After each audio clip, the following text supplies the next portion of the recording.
महाराज की जय, सनातन धर्म की जय। गुरु ज्ञान हमें हमेशा अच्छी संगत सिखाती है, अच्छी राह दिखाती है। गुरु हमारे हमेशा मार्ग का दर्शन करते हैं। गुरु कहते हैं कि जैसी संगत करोगे वैसी ही रंगत होगी। अगर आप सकारात्मक सोच एवं ऊंचे व्यक्तित्व के स्वामी बनना चाहते हैं, तब आपका जीवन ही बेहतर करना और बेहद पाना चाहते हैं तो दुर्जनों को नहीं, अच्छे लोगों की संगत करें। सत्संग करने से न केवल आपकी सोच बदलती है, बल्कि आपके जीने का ढंग, रहन सहन, आचार विचार बिल्कुल बदल जाता है। आपकी जीवन शैली में अमूल्य परिवर्तन आ जाता है।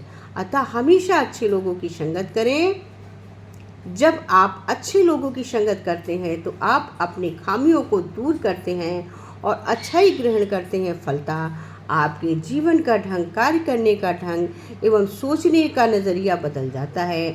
सोच बदलने से आपके हर व्यक्ति और वस्तु के में ग्रहण करने लायक बहुत सारी अच्छी चीज़ें मिल जाती हैं। कहा भी जाता है जैसी संगत वैसी रंगत। कहते खरबूजे को देख के खरबूजा रंग बदलता, इसलिए हम जैसी संगत करते हैं वैसी मेरी भी रंगत होती है। हम सभी लोगों की संगत कर, अच्छे लोगों की जब संगत करते हैं वैसे ही लोगों की शील गुण स्वभाव व आपकी आदतें व्यक्तित्व में शामिल होती हैं। अगर आप अच्छे लोगों की संगत करते हैं तो अच्छे व्यक्तित्व के स्वामी बनते हैं और बुरे लोगों की संगत करते हैं तो बुरे व्यक्तित्व के स्वामी बनते हैं। अतः आप किसी भी व्यक्ति की संगत करने के पूर्व अच्छी तरह सोचे समझें।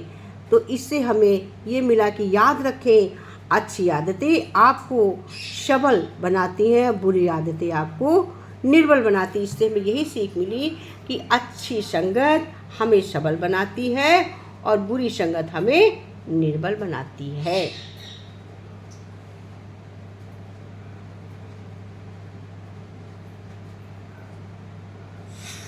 इसीलिए हमें अपने लक्ष्य की ज़रूरत होती है।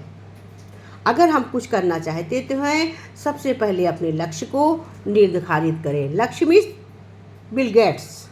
लक्ष्य बिल गेट्स विश्व की सबसे बड़ी सॉफ्टवेयर कंपनी माइक्रोसॉफ्ट के सह संस्थापक बिल गेट्स ने कहा कि किसी भी कार्य को सफल बनाने के लिए पहला कदम लक्ष्य निर्धारण करना ही होता है। लक्ष्य बनाना अस्तित्व को सत्य में बदलने का पहला कदम है।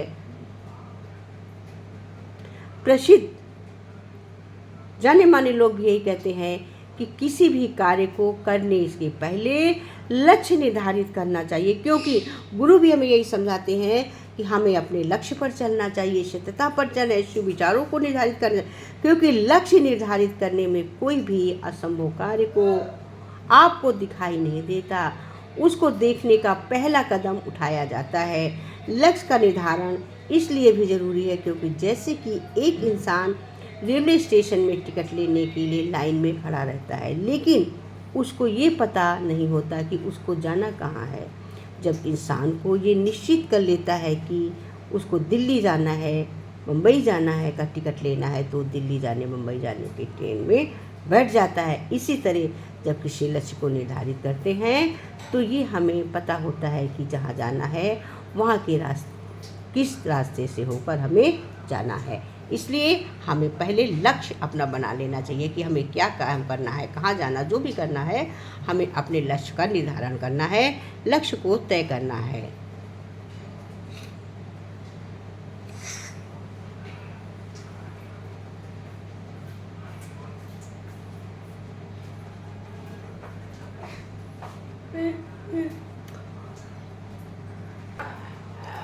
क्योंकि आपके भीतर वो ताकत है जो पहाड़ों को हिला सकती है। गुरु कहते हैं आपके अंदर वो ताकत है जो पहाड़ों को भी हिला सकती है, आप सब कुछ कर सकती है। ये ज्ञान हमें गुरु देता है। कई बार जीवन में ऐसे क्षण आते हैं जब हमें लगता है कि हम आगे नहीं बढ़ रहे हैं, लेकिन यदि देखें तो अपनी बाधा हमारे विचार होते हैं, ना कि परिस्थितियाँ। अंधविश्वास और संकल्प से असंभव को भी संभव बनाया जा सकता है। यकीन करें, विश्वास करें कि आपके भीतर अद्भुत शक्ति छुपी है जब आप खुद पर विश्वास करेंगे तो राहें खुद बनती जाएंगी। छोटे कदम उठाएं, बड़ी सफलता एक दिन में नहीं मिलती। हर छोटा प्रयास आपको मंजिल के करीब लाता है। नकारात्मकता छोड़ें, नहीं कर सकता हूँ मैं, बदले सोच की शक्ति को जीतें। हर हार तय होती है। आपके भीतर ताकत है जो पहाड़ों को हिला सकती है।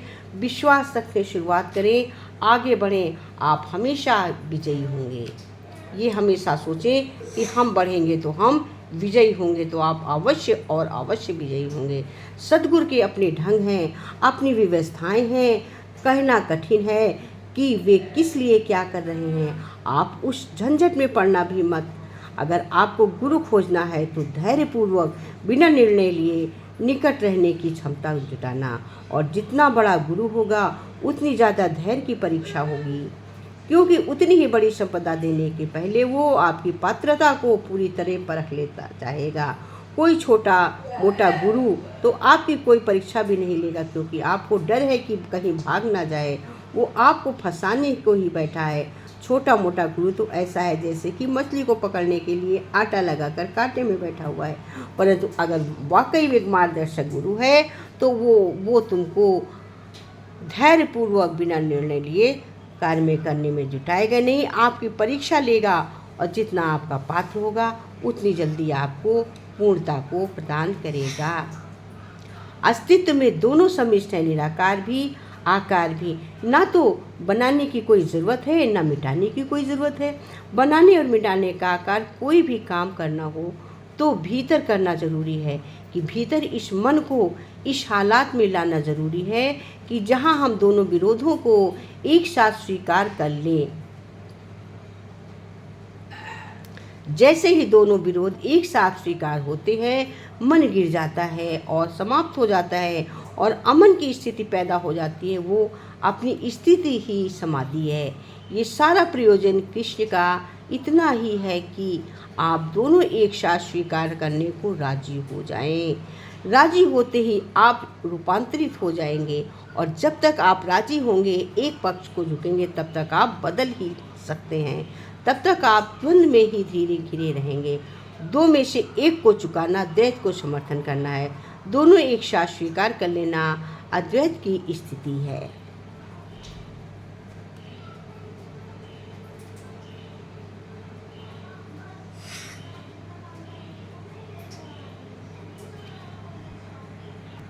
गुरु कहते हैं कि प्रत्येक मनुष्य की मूल आवश्यकता है कि वो प्रेम कर सके और पा सके। आमतौर पर व्यक्ति अपने माता पिता, भाई बहन, मित्र, पति पत्नी और अपने बच्चों से उम्मीद करता है। दुर्भाग्य से ये सभी अस्थायी होते हैं। इस दुनिया में प्रेम खो जाने पर हमें दुख का एहसास भी होता है। अक्सर संसार के प्रेम के खो जाने पर हम प्रभु की ओर मुड़ते हैं। जब प्रभु हमारी पुकार सुनते हैं तो हमें किसी ऐसे व्यक्ति के पास भेज देते हैं जो हमें दिखा सकता है कि हमारे भीतर शाश्वत प्रेम श्रद्धा विद्यमान रहता है। सद्गुरु हमें प्रभु के प्रेम से जोड़ देते हैं। जब हम अध्यात्म पथ पर अग्रसर होते हैं तो प्रभु के प्रेम का अनुभव करते हैं। प्रभु में वो बुद्धि के माध्यम से अनुभव नहीं किया जा सकता है। प्रभु प्रेम है, हमारे भीतर बसती है आत्मा ही प्रेम है। प्रभु का अनुभव करने के लिए हमें उनको उतारना है जो हमें दिव्य प्रेम का अनुभव करा दूर रखती है। सतगुरुदेव के प्रेम को हमारी ओर आग्रसित करते हैं। जब हम किसी वक्ता का बखान कर सुनते हैं, बौद्धिक ज्ञान प्राप्त करते हैं, जब हम आध्यात्मिक गुरु के पास जाते हैं तो वहाँ बौद्धिक ज्ञान से कहीं अधिक पाते हैं। ज्ञान के साथ हम अपनी आत्मा के उत्थान और अनुभव भी करते हैं। सद्गुरु की संगत से हमारे शरीर के ऊपर उठने का अनुभव प्राकृतिक रूप से मिलता है। वो दायरा एक ऊर्जा है जो हमारे विचार को शरीर से दिव्य चक्षु पर खींच ले जाती है।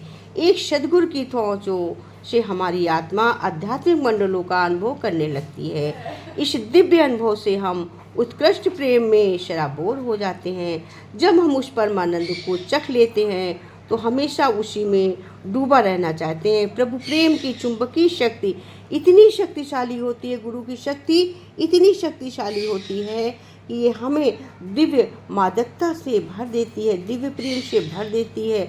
उसके सामने सारे सांसारिक आकर्षण फीके पड़ जाते हैं। आइए हम भी अपने अंतर में मौजूद इस देश के इस प्रेम के बारे में सुने जुड़े आनंद व मस्ती की अवस्था को प्राप्त करें और दिव्य प्रेम की ओर झुकाव लें। हम भी अपने गुरु की ओर पूरी श्रद्धा बनाएं, पूरा प्रेम आकर्षित करें, पूरे अपने मन को शराबोर करते हुए पूरा आनंद लेते हुए गुरु के प्रेम को धारण करना चाहिए, गुरु से जुड़ना चाहिए। अपने शरीर और गुरु के शरीर को अलग नहीं समझना चाहिए।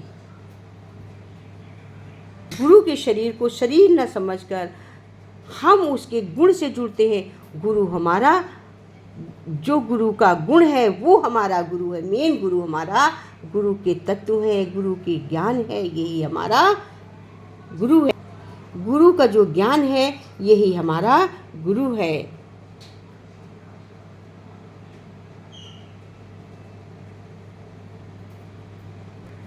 अब हम कहते हैं हम गुरु की पहचान कैसे करें। एक नवयुवक जल्दी ही बोध प्राप्त करना चाहता था। रोज गुरु से कहता, कब बोध होगा गुरु, कब बोध होगा। एक दिन युवक को पता चला कि दूर शहर में एक ऐसा गुरु है जिसके पास लोगों की बड़ी जल्दी उन्नति होती है। वो अपने गुरु के पास जाकर बोला, गुरुदेव मैंने सुना है एक गुरु जो जल्दी ही उन्नति करा देते हैं, तो क्या आप अनुमति देंगे कि मैं उन गुरु के पास चला जाऊं। गुरु ने कहा, हाँ चले जाओ। वो लंबी यात्रा करके उस गुरु तक पहुंच गया। क्या किया, अपने गुरु को छोड़कर दूसरे गुरु के पास चला गया।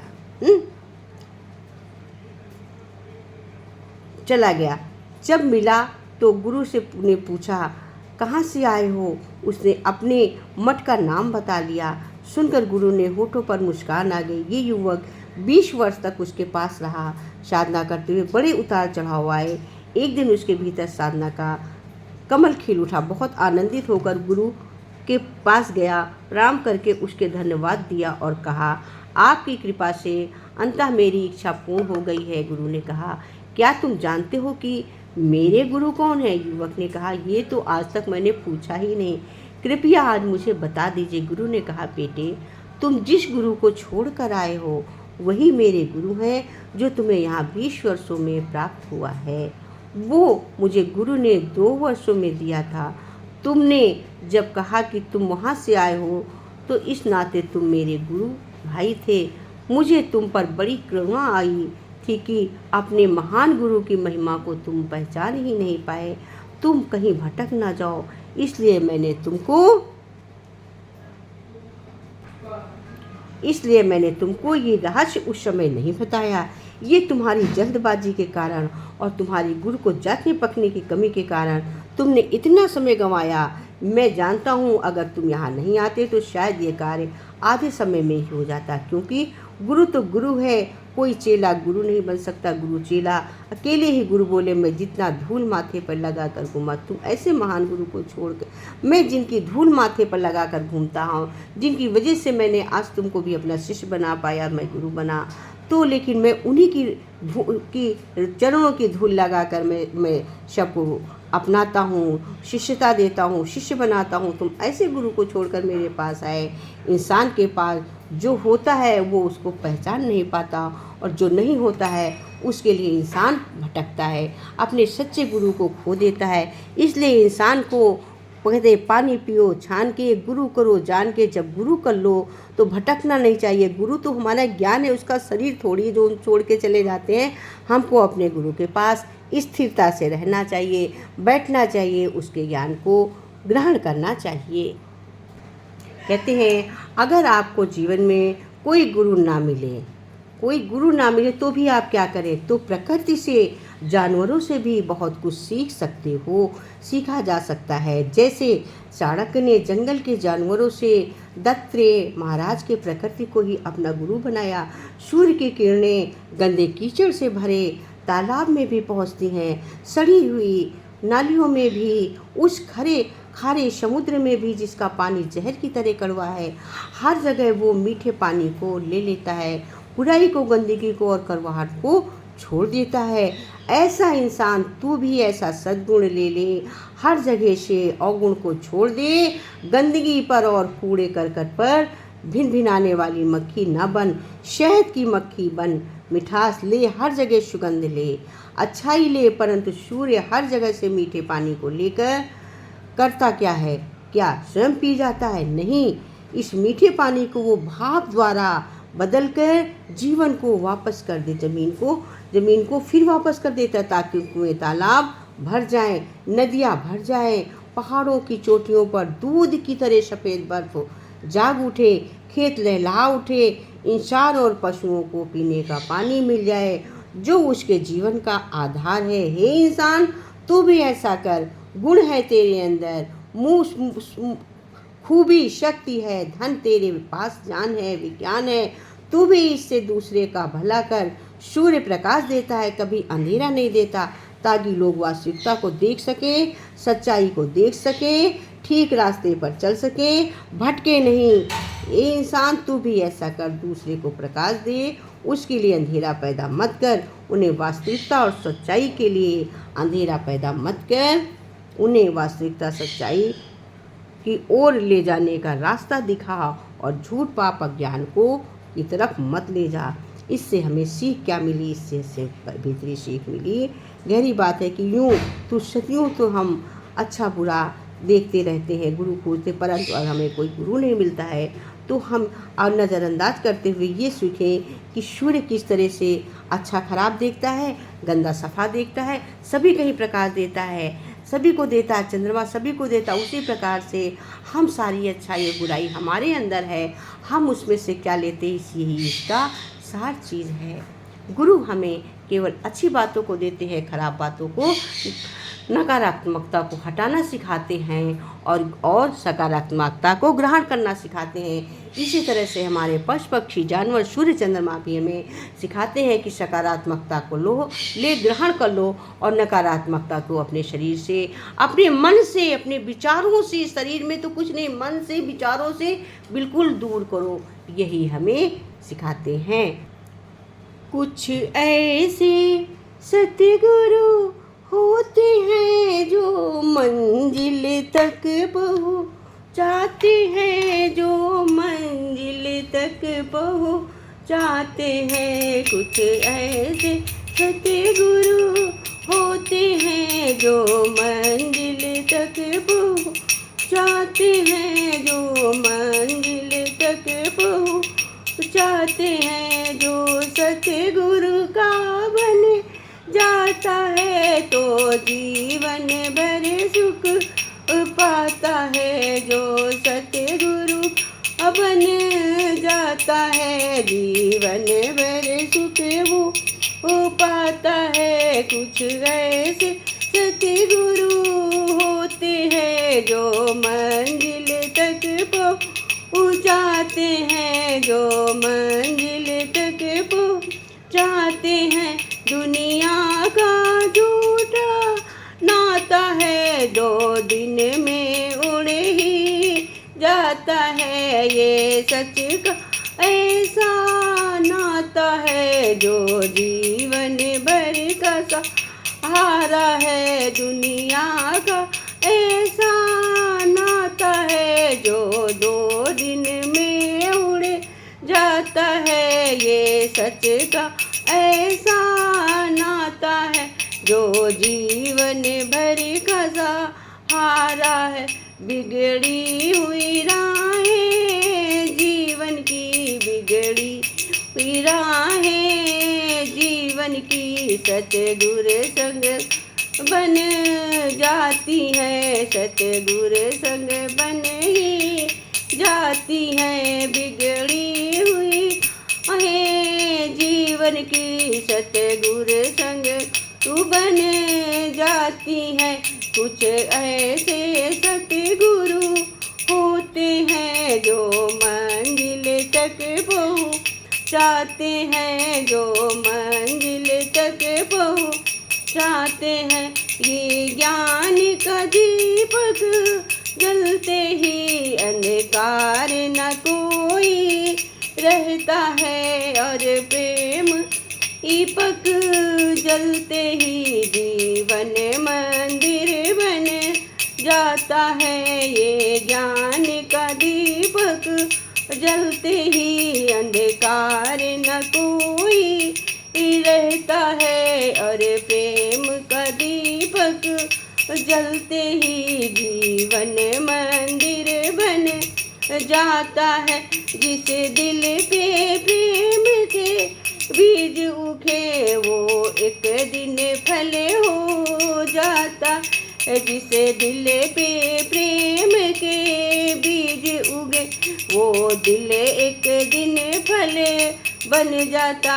कुछ ऐसे सतगुरु होते हैं जो मंजिल तक पहुँचाते हैं, जो मंजिल तक पहुँचाते हैं। जब से देखा सतगुरु को और न कोई दिखता है, अज्ञान का पर्दा हटते ही जीवन जगमग बन जाता है। जब से देखा है सतगुरु को अब और न कोई दिखता है, अज्ञान का पर्दा हटते ही जीवन जगमग बन जाता है।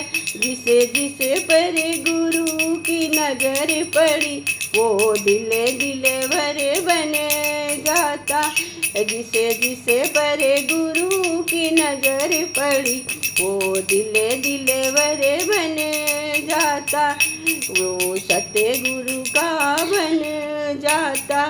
कुछ ऐसे सतगुरु होते जो मंजिल तक पहुँचाते हैं, जो मंजिल तक पहुँचाते हैं। जो सतगुरु बन जाता है जीवन सुख वो पाता है। कुछ ऐसे सतगुरु होते हैं, कुछ ऐसे सतगुरु होते हैं। बोलो सतगुरुदेव महाराज की जय। आज के आनंद की जय।